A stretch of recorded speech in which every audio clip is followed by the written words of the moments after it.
One of the things I love most about Bali is that every tradition has a story. And once you understand the story, you experience Bali in a completely different way.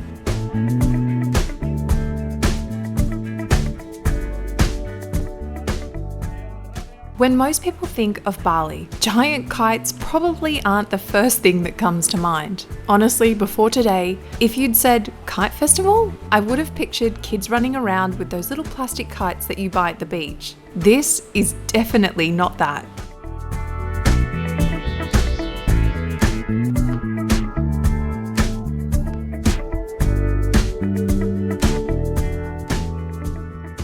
Every year during Bali's dry season, the skies fill with some of the biggest kites in the world. And today, we're at the Rare Angon Kite Festival in Sanur to find out what it's all about. And spoiler alert, I came here thinking I was going to learn about giant kites. Turns out, I learned a whole lot more than that.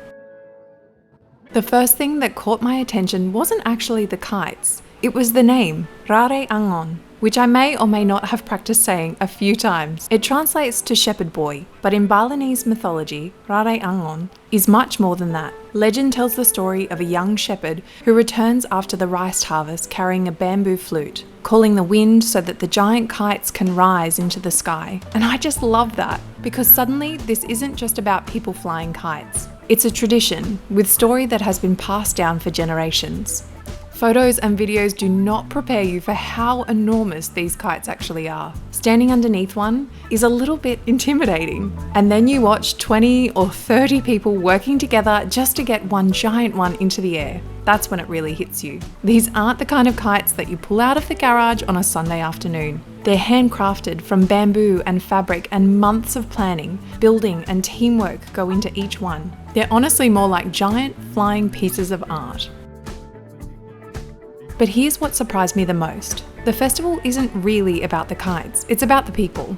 Everywhere I looked, there was grandparents chatting, kids running around barefoot on the beach, parents helping launch kites, and the whole community works together. The teams aren't professional sports clubs, they're local banjar, which are traditional Balinese community groups. Neighbours, friends, family, and watching them all work together was probably my favourite part of the whole day. One thing I didn't know before coming here is that these giant kites weren't originally created just for festivals. The tradition comes from Bali's farming communities, and after the rice harvest, people would fly giant kites to give thanks to the season and pray for another successful harvest. And I think that's kind of fascinating. It's one of those special facts about Bali.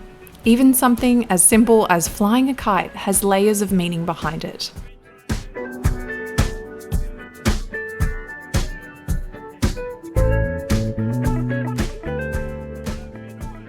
Now here's something I definitely didn't know. There's actually 3 traditional Balinese kite designs. The bebean, inspired by a fish, the jangan, with its incredibly long tail that can stretch for more than 100 meters, and the putukan, shaped like a leaf. We didn't actually see these 3 traditional styles flying today, but they're a huge part of Bali's kite making tradition. And I love that every village adds its own colors and artwork, little touches, so no 2 kites are ever exactly the same.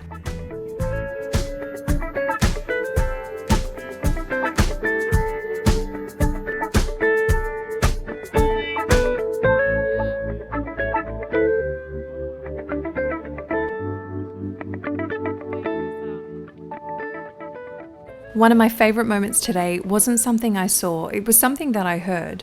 Every now and then you hear this deep humming sound drifting across the beach. And some traditional kites have bamboo sound makers attached to them, so when the wind passes through, they almost sing. Add in the gamelan music, kids laughing, and everyone cheering as another kite lifts into the sky. It creates this atmosphere that's really hard to describe.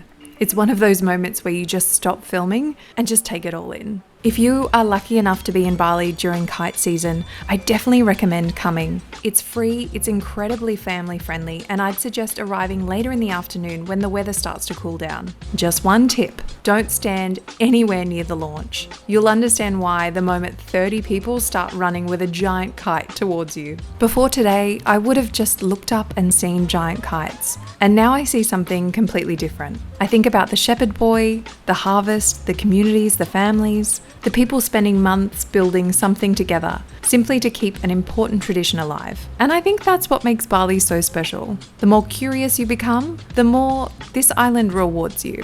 Thanks so much for coming along with me today. And if you enjoy learning about Bali's culture, traditions, and other stories that most tourists never hear, I'd love to have you subscribe because we've got plenty more adventures to come.